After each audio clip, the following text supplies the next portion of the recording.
Today's Tactical Tuesday is very simple. All in all, there are a lot of decks that are going to be brought to Nationals. Some will see heavy representation, while others, not so much. This video aims to look at techs and tricks that you can utilize, and how I'll be discussing this is picking the deck you're up against, and generally, what are its weaknesses, along with ways to get around it.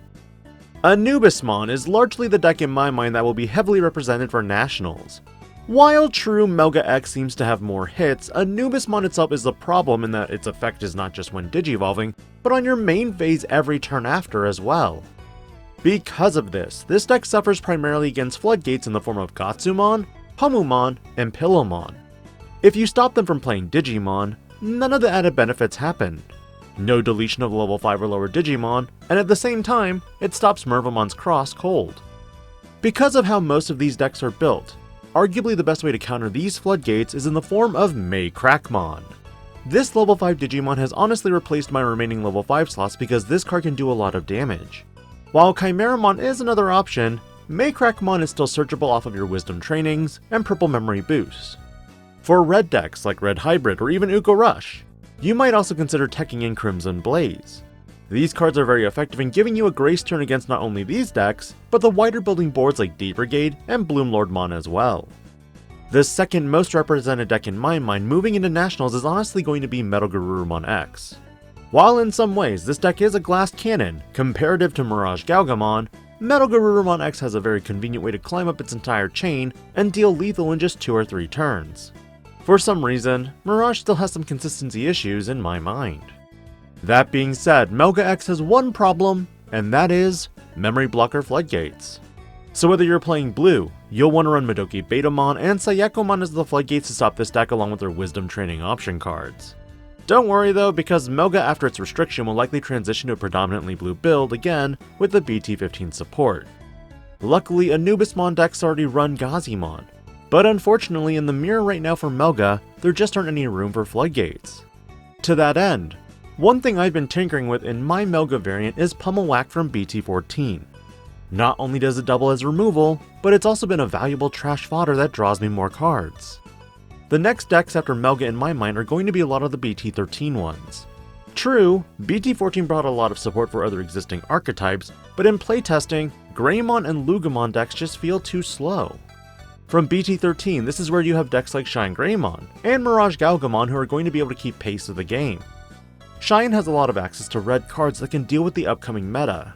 While it is lacking in floodgates, one of the main counters to Melga can be in the form of DP reduction. Mirage on the other hand is aided by pieces of BT14 in the form of Bukamon for its jamming, and Zudomon Ace for its control elements.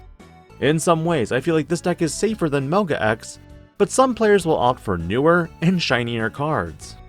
In some ways I can't disagree, considering you have 2 months to get your fill on this deck at full power before its restrictions in March. Jumping back to EX5, there is one last brand new deck to consider, and that is HeavyLeomon. While I haven't playtested this deck too much, I can't deny there are elements of the deck that are very powerful. Fortitude, previously known as Indomitable, is a keyword effect that if this Digimon has Digivolution sources when it's deleted, you play it without paying its cost.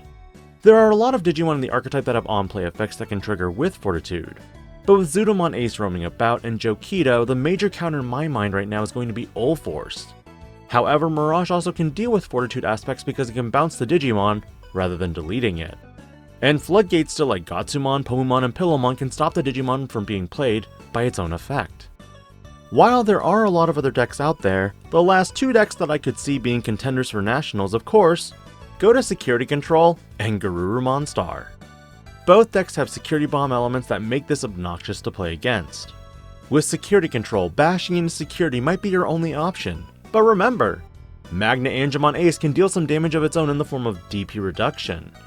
Luckily, Anubismon can deal with the bodies on board, and then you force your opponent on deleting your Mervamon that gives your Digimon Rush, or the Anubismon that could bring it back next turn. Melga could also delete the level 4 Digimon preemptively unless you slam the Magna Angemon down. But my reasoning for Seccon being lower on the undefeated list is that if you unluckily get matched into another one, very likely your match will be a draw, and result in you moving from the undefeated bracket. Garuru Star is another pseudo-security control aspect deck, but offers you the newest purple engine to play with from EX5. drawing and trashing cards, and also setting up the aggressive attackers that could even have battle protection in the case of Gabumon X. Now that is quite a lot of value. In general, do you agree with a lot of the techs and tips I've discussed in today's Tactical Tuesday episode? Next week, my goal is to do a more matchup related episode, and in my mind, statistically which deck will be undefeated. This is DigiPanda, logging out.